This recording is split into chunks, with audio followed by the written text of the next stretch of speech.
In a previous video, I demonstrated the execution of EVM bytecode via an interpreter contract written in assembly script and compiled to WebAssembly. And all of this built on a Cosmos SDK chain that we named Mythos. Back then, I hinted that this system of interpreters for various virtual machines means that you can deploy and use multiple interpreters for various flavors of EVMs, for example. And today I will demonstrate just that. We are running a local Mythos chain here, and this chain supports executing EVM code through the interpreter that we have talked about. This interpreter is built in as a WebAssembly precompile. But I have prepared an additional interpreter with 4 additional opcodes, square root, and 3 types of logarithm operations in base 2, base 10, and base E. And I have compiled this new interpreter as a WebAssembly module. So what I will be doing now is using our plugin for Remix, and I will be uploading this new interpreter as a normal contract on the chain.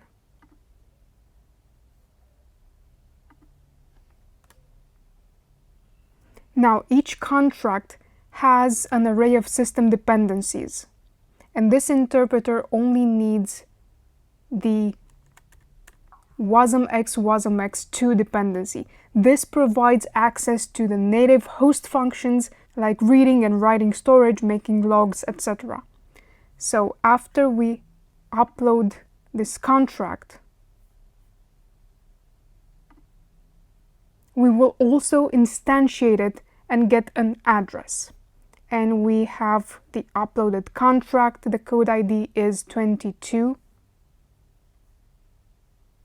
So we will go to the Instantiate tab. The code ID is here.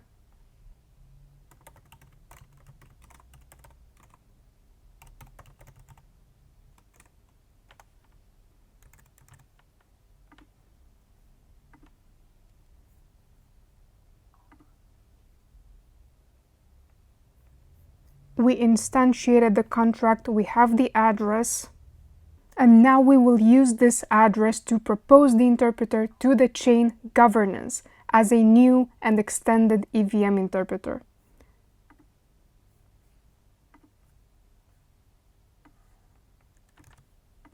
So I have prepared the command here, which looks like this.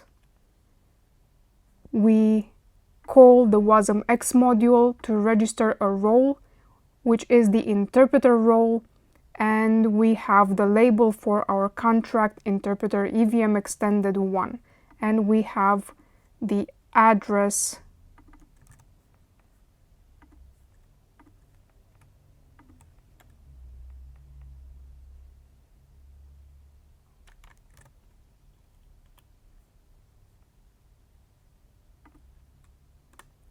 we run this transaction, and now we can take a look at our governance in the local chain, and we can see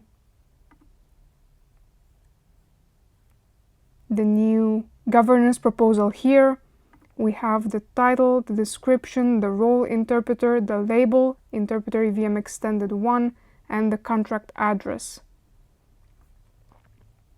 So now we can cast our vote.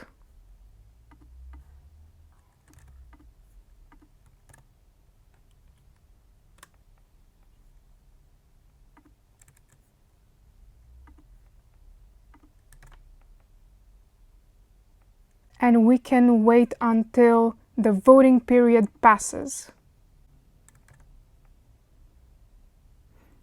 Now the governance proposal has passed, which means that we can now use this label that we have registered as a system dependency when we run our contracts.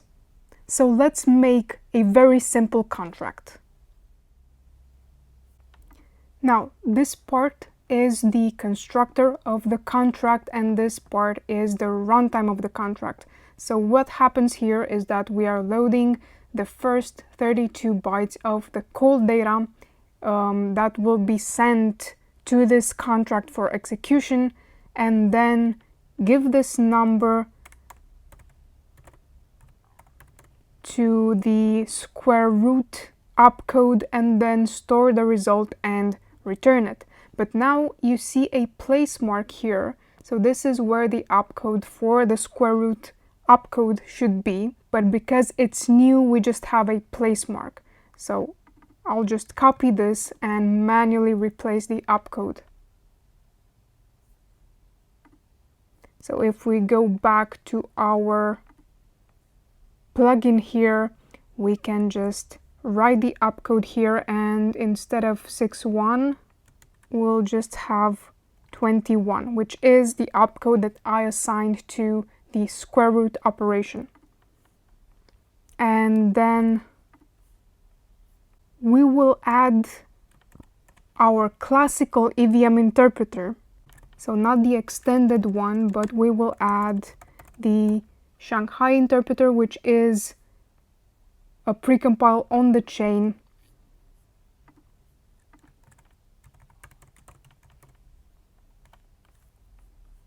And we are going to upload this contract. Of course, we are expecting that execution for this contract fails under the old interpreter. So we have the new contract here with the code ID, and we have the contract address. And if we go to the DAP, yeah, it was already filled in here. So we can just execute a raw call to this contract, and I've prepared some call data here. This is 256 in hex format, padded to 32 bytes. And we are making the raw call, and of course we get a runtime error. But now if we go back to the upload tab and we use our interpreter EVM extended 1, and now with the same bytecode here, let's put another label, sqrt test 2, we can upload the contract with the new dependencies. And by the way, we can also see this in the Explorer. So let's look at the transaction. We have deploy code with the label sqrt test 2.